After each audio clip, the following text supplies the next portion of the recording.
okay, so the second time in Voyager, when she followed Claire, Gillis, she ended up in the 1760s.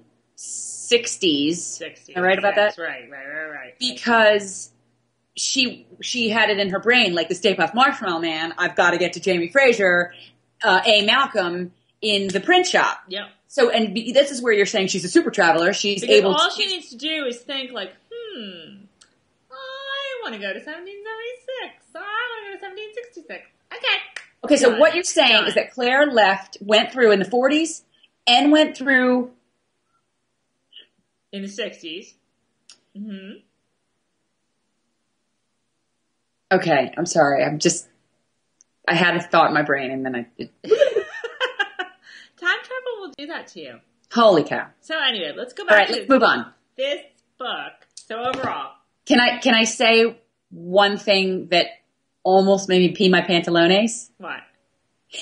If one of those effing sparrows shits in my tea, I know. Oh, well, let me say, okay, let me give my sort of overall impressions. I loved it. I thought it was great. But, like, and this was a surprise. I mean, I don't know why, like, I wouldn't expect this, but, like, I thought it was hilarious. Mm-hmm. Hilarious. I sat Claire in a was chair in my living room by myself because my husband was out at his supper club or whatever. Bye-bye. And I read the whole thing by myself. And when I tell you that I laughed out loud by myself at least 5 times. Not just like in my head as I would normally do with the Outlander book, because like when funny situations happen, maybe you'll, be like, it's funny. No, I'd get to something and I'd be like, ah! Yes. Like, only I had to watch it because I was ahead of Shannon for a bunch of it. And then I finally said, all right, forget it. And I started answering email and stuff so that she could catch up so we'd be at the exact same spot. How about Mrs. Fitz being Leghorn's grandmother? Oh, we knew that already. I didn't know that. Yeah, we knew that already. Yes, we knew that already. How is Mrs. Fitz related to Murtaugh? And therefore, how is Murtaugh related to Leghair? Murtaugh's not related to her, to Mrs. Fitz. What is it? Fitzsimmons? Fitzgibbons? Fitzgibbons, I think. Or, I don't remember. No, we knew that from Outlander. Shannon's the one that pointed that out to me. He and she are both Fitzgibbons. No, I don't think they're related, though. Because Murtaugh is a Fraser. Is on the Fraser side of things. Murtaugh, Fitzgibbons, Fraser. Yeah, but that doesn't mean he's related. I mean, maybe their parents just... Whatever. Not seriously, important. You knew that Mrs. Fitz was Lehair's grandmother? Do we need to stop this video and go find my book and get it? No, I believe you. Why would I not believe you? But how did I miss that? I've done... I don't know. It's when she was thanking... It's when Mrs. Fitz was thanking Jamie for taking the beating. She's like, Weeho is my granddaughter, so thanks a lot for doing it, whatever. How about, like, another funny thing, when, like, Weeho's like, thank you, Jamie, make out, and, like, Jamie's like, Claire.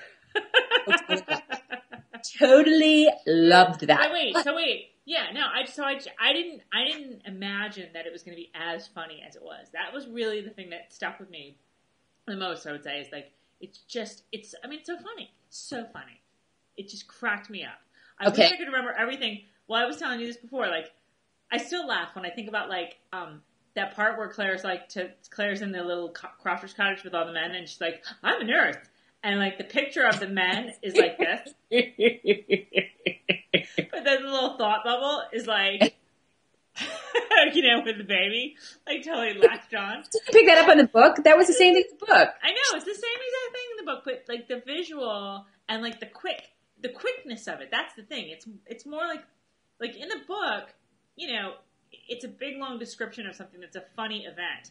In the book, because in the graphic novel, because it has to be quick, it's like one-liners. It's like the difference between, if you look at comedians and you look at someone who story tells as funny versus, like, a Stephen Wright, who's just, like, says funny shit. Like, that's the big difference.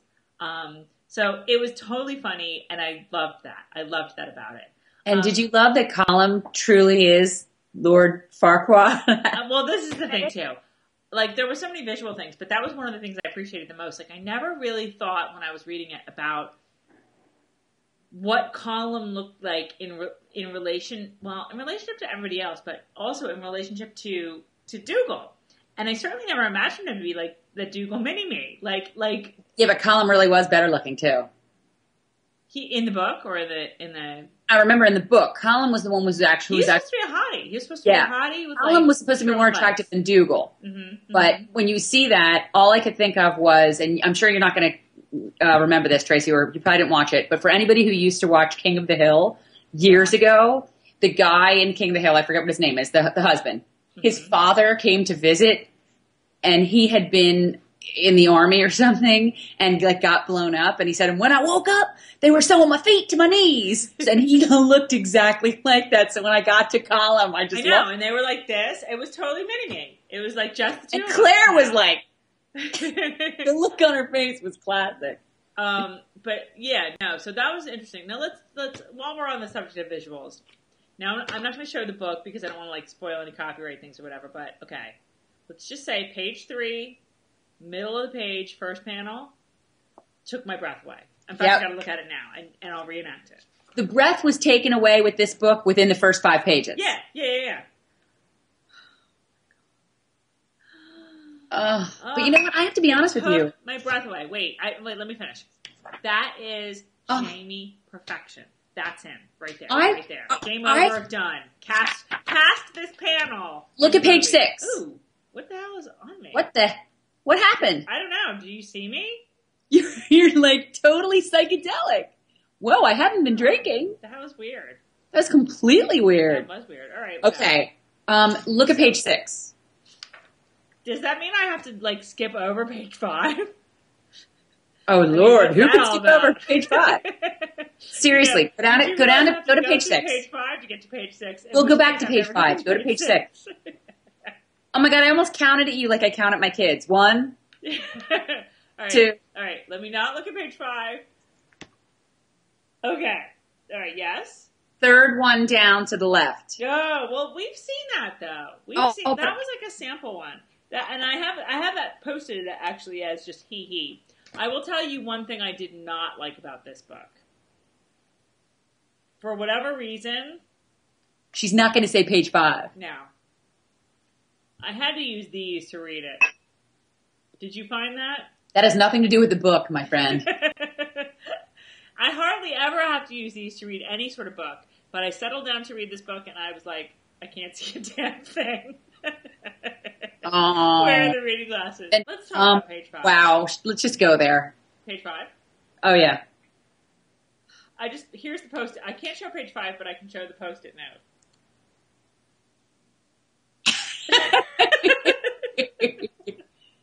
I turned the page, and last night we watched, by the way, I have to mention, if you've never watched So I Married an Axe Murderer with Mike Myers, you have to watch that movie because it is so totally about the Scots because his parents in real life are from Scotland. But through the whole movie, this is what Mike Myers says. I turned the page to page 5 and I went, hello! I mean, is it the truth? Did you expect this? No, I did not. No, not right. I should have because there was a lot of talk about page 11, which I'm guessing is this page if you like factor in all the like forward and stuff. Hello! You had brought up a good point, which is where are his scars?